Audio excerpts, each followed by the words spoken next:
बच्चों, आज पढ़ेंगे मुस्कुराता राजकुमार। एक बहुत अच्छी कहानी है, ध्यान से सुनिएगा। और जो मेरी यहाँ कक्षा में नया आया है, प्लीज हमारे चैनल को लाइक कीजिए, सब्सक्राइब कीजिए, वीडियो को ज्यादा से ज्यादा शेयर कीजिए। डिस्क्रिप्शन बॉक्स में इस वीडियो का प्रश्न उत्तर भी दिया गया है, देखकर कर सकते हैं। तो आइए कहानी शुरू करते हैं। मुस्कुराता राजकुमार। एक शहर के मध्य एक प्रतिमा लगी हुई थी। यह प्रतिमा उस राज्य के किसी राजकुमार की थी जो सदैव मुस्कुराता रहता था, इसलिए सब उसे मुस्कुराता राजकुमार कहते थे। उसका रंग सुनहरा तथा उसके वस्त्र सोने के परतों से बने हुए थे। उसकी आंखें हीरे जड़ित और तलवार रत्नों से जड़ी हुई थी। जो भी वहां से गुजरता उस प्रतिमा की सुंदरता एवं मुस्कान की तारीफ किए बिना न रह पाता। एक दिन उस राज्य के दो मंत्री वहां से गुजर रहे थे। उन्होंने उस प्रतिमा की ओर देखा। उसमें से एक बोला, वाह, कितनी सुंदर प्रतिमा है। कलाकार ने जैसे इसमें जान ही डाल दी है। लगता है जैसे अभी बोल उठेगी। मुस्कुराते राजकुमार की प्रतिमा की मुस्कान की बातें सुनकर मंत्री जी आगे बढ़ गए। तभी एक माँ अपने छोटे बच्चे का हाथ थामे वहां से गुजरी। बच्चा रो रहा था। माँ ने मुस्कुराते राजकुमार की प्रतिमा की ओर इशारा करते हुए कहा, उस राजकुमार को देखो, सदैव मुस्कुराता रहता है। तुम्हें भी सदा उसकी तरह मुस्कुराना चाहिए। बात बात पर रोना अच्छी बात नहीं है। यह सुनकर राजकुमार की प्रतिमा को और अच्छा लगा। अभी कुछ ही देर हुई थी कि एक चिड़िया कहीं से उड़ती हुई आई और उस प्रतिमा पर बैठ गई। चिड़िया बहुत थकी हुई लग रही थी। उसके पीछे उड़ते उड़ते अन्य चिड़िया भी आ रही थी। चिड़िया अभी आराम कर ही रही थी कि बूंदाबांदी होने लगी। चिड़िया बोली, अरे, मैं तो आराम करने यहाँ बैठी थी, किंतु अब क्या करूं? यहाँ तो बारिश से बचने के लिए ढकने की भी जगह नहीं है। क्या फायदा ऐसी मूर्ति का, जो किसी को भीगने से भी ना बचा सके। अपनी चिमनी में ही चलती हूँ, इससे तो वही अच्छी है। चिड़िया की बात सुनकर मुस्कुराते राजकुमार की आंखों में आंसू आ गए। वह चिड़िया की मदद करना चाहता था। उसने चिड़िया से कहा, रुको, मेरी बात सुनो। मेरे दोनों पांव के बीच बारिश से बचने की जगह है, तुम यहीं बैठ जाओ। चिड़िया को राजकुमार की बात जम गई और वह वहीं जमकर बैठ गई। रात को राजकुमार ने चिड़िया से कहा, तुम्हें पता है, कभी मैं भी सेन साउची के बड़े किले में रहता था। सदा खुश रहता था तथा हमेशा सबके काम आता था।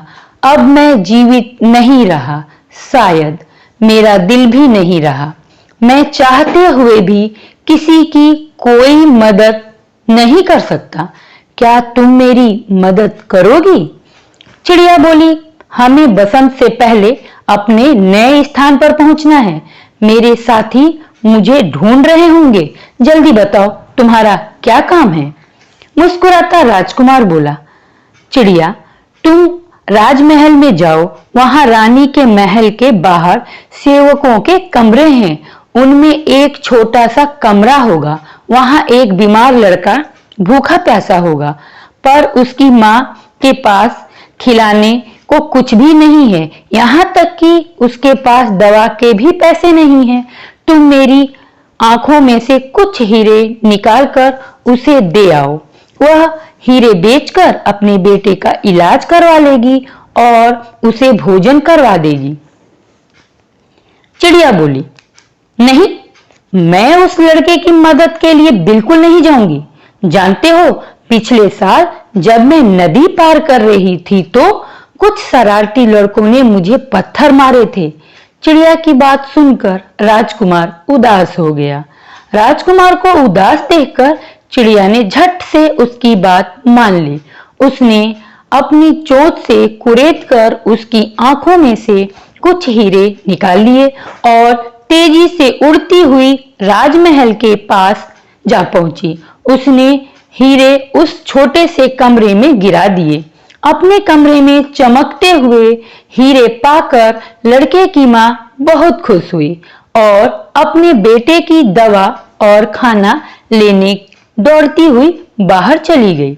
चिड़िया वापस राजकुमार के पास आई और बोली, तुम्हारा काम हो गया, अब मुझे मिस्र पहुंचना है, मैं चलती हूँ। मुस्कुराता राजकुमार बोला, प्यारी चिड़िया, मेरी खातिर एक रात और रुक जाओ। चिड़िया रुक गई। अगले दिन राजकुमार ने कहा, शहर के बाहर एक गरीब नाटककार रहता है। वह भूखा प्यासा बेहाल है। मैं नहीं चाहता कि वह अपनी भूख से तंग आकर अपनी कला छोड़ दे। तुम मेरी तलवार में जड़े रत्न निकाल दो और निकाल कर उसे दे आओ।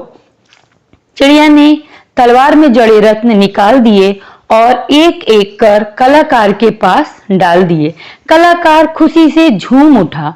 वह बोला, अब मेरे गीत, मेरा नाटक कभी नहीं रुकेगा। चिड़िया लौट आई।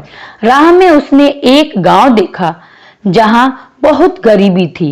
उसने राजकुमार को उस गांव का हाल सुनाया। राजकुमार बोला, मेरे वस्त्र सोने की परतों से बने हैं। इन परतों को उतार लो। एक एक कर इन परतों को गांव के सभी घरों में डालाओ। बेचारे कुछ दिन तो पेट भर खा पाएंगे।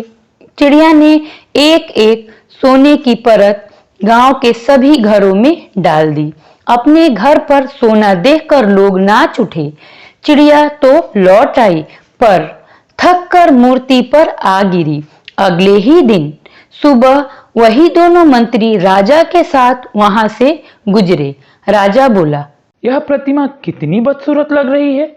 दोनों मंत्री बोले, आप सही कह रहे हैं राजकुमार, नहीं यह तो कोई भिखारी लग रहा है। अरे एक चिड़िया भी इस पर मड़ी पड़ी है, कल ही इसे यहाँ से हटवा देंगे। किसी भले आदमी ने मूर्ति व चिड़िया को वहां से हटाकर सुरक्षित स्थान पर रखवा दिया। इस कहानी का जीवन मूल्य है, दूसरों की सहायता करना जीवन को श्रेष्ठकर बनाता है। धन्यवाद। बाकी बातें अगले वीडियो में। Bye bye.